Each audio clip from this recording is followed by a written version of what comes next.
Est-ce que vous pensez que le Nouvel An en France, c'est juste dire bonne année? Si c'est le cas, vous vous trompez, et je vais vous expliquer précisément comment se passe un Nouvel An en France.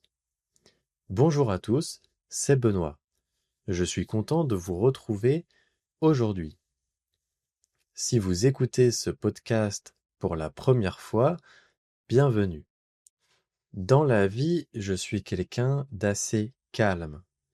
Mais le 31 décembre, en France, on ne peut pas vraiment échapper à la fête. C'est sacré. On appelle ça la Saint-Sylvestre, ou bien le réveillon du Nouvel An. Aujourd'hui, je veux vous emmener avec moi. Je veux vous raconter comment ça se passe vraiment.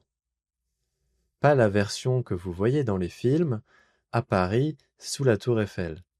Je veux vous présenter une version un petit peu plus commune.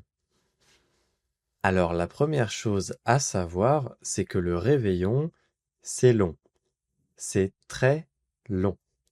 Si vous êtes invité chez des Français pour le Nouvel An, mangez que très peu à midi, voire pas du tout. Vraiment. Gardez de la place dans votre ventre. Pourquoi?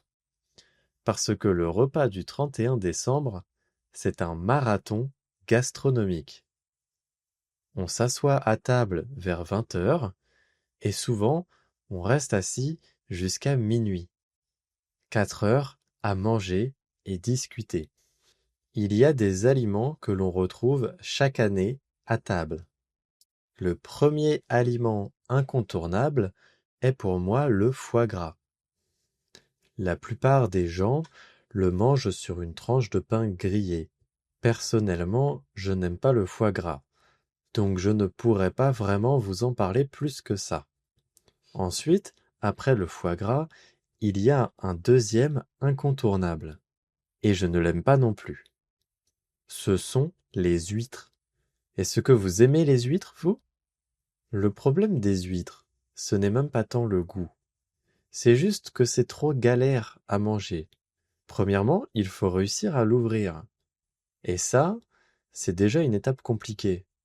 Mais une fois ouverte et une fois que vous avez mis du citron, personnellement, la texture est beaucoup trop horrible pour moi. Et enfin, comme aliment que l'on retrouve chaque année, il y a très souvent du saumon ou bien des escargots. Je sais que pour beaucoup d'étrangers, c'est dégoûtant. Mais en fait, on ne sent pas le goût de l'escargot.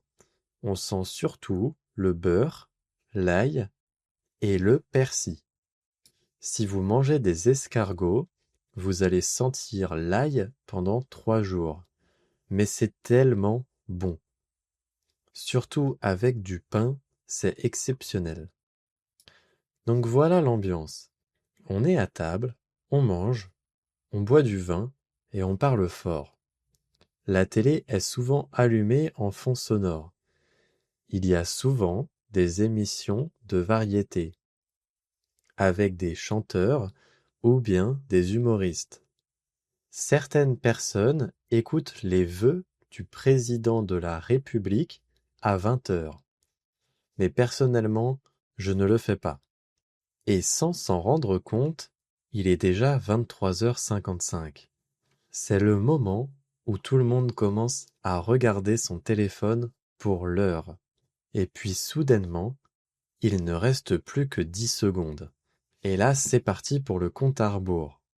10, 9, 8, on se regarde, on sourit.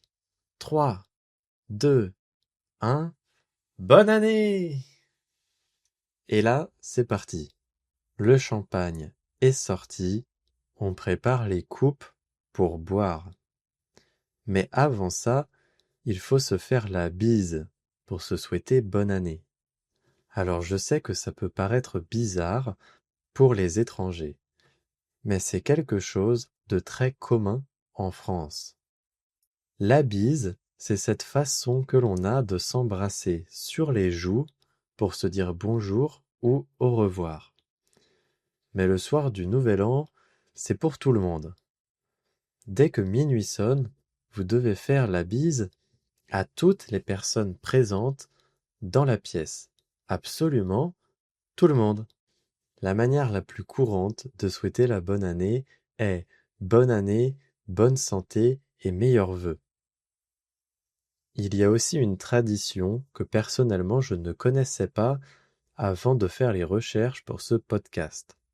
La tradition dit que l'on doit s'embrasser sous le gui, mistletoe, pour avoir de la chance en amour ou une amitié solide pour l'année qui vient. Une fois que tout le monde s'est embrassé, que tout le monde a trinqué avec son verre de champagne, la soirée change d'ambiance. C'est l'heure de la fête. Souvent, on sort les cotillons.